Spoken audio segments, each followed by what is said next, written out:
अरे भाई क्या बात है। ये तो इतने सारे कंडे कंडे ही कंडे, बाप रे, कंडे कंडे कैसे कैसे बनाते हैं। चलो भाई, आज की वीडियो हम यहाँ पर एक बेहद रोमांचक और बहुत ही खुश खबर देने वाली। आज यहाँ पर बन रहे गोबर के कंडे जो हम धूप करने के लिए बनाते हैं। तो आज हम इस गोबर के कंडों के बारे में जानकारी आपको देंगे। आप इधर देखिए कि ये भैया गोबर के कंडे बना रहे हैं। एक फर्मा में ये 12 कंडे बना रहे हैं। ये फर्मा है लगभग 2.5 बाई 4 इंची का, 3 बाई 4 इंची का। और इसमें बिस्किट जैसे फर्मे एक बार में फटाफट क्या फास्ट बन रहे भाई, 12 तैयार हो गए। तो अब इसमें गोबर ना लगे तो उसके लिए सूखा पाउडर डाला जा रहा है गोबर का। और गोबर का पाउडर डालने के बाद एक एक सांचे भरे जा रहे हैं। और एक एक सांचे भरने के बाद फिर वैसे ही आपने देखा है कि उठा लिया जाता है। तो जिस प्रकार से ये बन रहा है, बहुत गजब का लग रहा है कि ये कितना फास्ट बन रहा है और कितना, ये यहाँ से वहाँ तक दूर तक कंडे ही कंडे दिख रहे हैं। तो आप तक ये जो कंडे पहुँच रहे हैं, तो ये लुधियाना गौशाला जो संत श्री आसाराम जी बापू की गौशाला है, यहाँ पर कंडे बनाए जाते हैं। गोबर की समिधा बनाई जाती है, गोबर की लकड़ी बनाई जाती है और गोबर का केचुआ खाद बनाया जाता है। पौधों के लिए जैविक खाद बनाया जाता है और लिक्विड वर्मी कंपोस्ट भी बनाया जाता है, जो लिक्विड वर्मी वाश जिसको बोल सकते हैं। तो ये लिक्विड कंपोस्ट है, तो वो भी आपको उपलब्ध मिलेगा। तो गौशाला में अलग अलग प्रकार से गौ उत्पाद बनते हैं। यहाँ पर जो कंडे बन रहे हैं, कंडे हवन के लिए उपयोग आते हैं। आपने सुना होगा कि आजकल इतना प्रदूषण है, परंतु यदि घर में आपके सकारात्मक ऊर्जा नहीं है, प्रदूषण भरपूर है, लोग फ्लैट में रहते हैं, कारखानों चारों तरफ कारखाना है, ये लुधियाना है, लुधियाना पूरा कारखानों से भरा हुआ है। तो ऐसी स्थिति में अगर आप रह रहे हैं, वहाँ पर प्रदूषण है, तो आपको क्या करना है, ये एक टिक्की कंडा उठाना है और इस कंडे को आप अपने गैस में इसको 2 टुकड़े कर लेना है। हमने आपको सामने 2 टुकड़े कर दिए। इसको 2 टुकड़े करके गैस में आपको ऐसे रख देना है। और गैस में रखने के बाद फिर क्या होगा कि लगभग आधा मिनट के अंदर इसमें आग पकड़ लेगा। तो आप इसको एक कटोरी में या कुछ ऐसा बर्तन रहे दीपक जैसा, उसमें रख लेना, बड़ा दिया।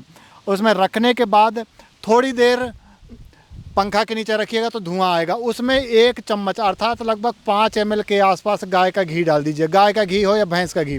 और थोड़ी सी चीनी डाल दीजिए, थोड़ी सी गूगल डाल दीजिए, या अपने स्टाइल में आता है गूगल धूप, तो वो डाल दीजिए। 1 टन शुद्ध वायु, प्राणवायु को पवित्र करने के लिए, घर के वातावरण को पवित्र करने के लिए, प्राणायाम करने के लिए हम लोग अलग अलग प्रकार के केमिकल वाली अगरबत्ती, धूप बत्ती जलाते हैं, उसमें बहुत केमिकल होता है। तो आप ये गाय के गोबर के कंडे जलाइए, उसमें कभी कभार गाय का घी डालिए, कभी कभार अगर हो सके तो कपूर की टिक्की 1 रख दीजिए। कपूर जलाने की अपेक्षा धूप देते हैं तो उसका ज़्यादा फ़ायदा होता है। लौ देकर जो कपूर जलता है उसकी अपेक्षा धुआं वाला जो होता है वो ज़्यादा फ़ायदा होता है, उसका वातावरण बहुत पवित्र और शुद्ध होता है। तो इन गोबर के कंडों का उपयोग लें। इनमें आपको पता होगा कि इसमें हम लोग इसमें बेल पत्ता डालते हैं, पीपल के जो सूखे पत्ते होते थे, अभी क्या पीपल के पत्ते ख़त्म हो चुके हैं। अब जब अब गर्मी आएगी तो गर्मी में फिर से पीपल के पत्ते उगेंगे, तो गिरेंगे ज़मीन में, तो वो हम पीपल के पत्ते इकट्ठे करते हैं। तो पीपल के पत्ते हो गए, बेल के पत्ते हो गए, और आंवले के पत्ते हो गए। ये अलग अलग प्रकार के 4-5 प्रकार के पत्ते होते हैं ना, उनको भी हम इसमें डालते हैं। तो वो जो पवित्र और गुणकारी, आम के पत्ते हो गए, पवित्र हवन हो जाता है, होम हो जाता है। तो आप इसका उपयोग लें और आसपास भी इसका उपयोग करें। और बहुत ही आकर्षक मुझे लगा, बहुत ही अच्छा लगा।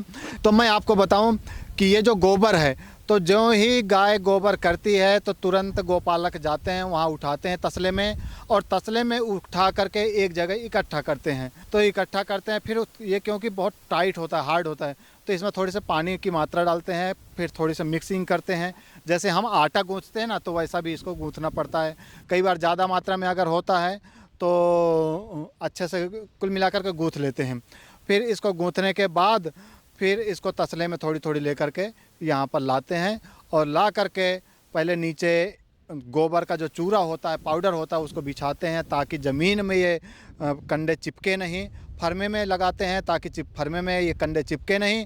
फिर बाद में ये ऐसा सारी प्रोसेस से ये सारे आपके सामने ये कंडे तैयार हो रहे हैं। अब फिर इसके बाद पैकेजिंग होती है, यहाँ से उठाते हैं, पैकेजिंग करते हैं, तो वो आपके सामने वो 10 रुपए का पैकेट प्राप्त होता है। अब आप कल्पना करो कि ऐसे ये 10 टिक्की, ये अभी एक दो टिक्की है, ऐसे 10 टिक्की आपको 10 रुपए में मिलेगी।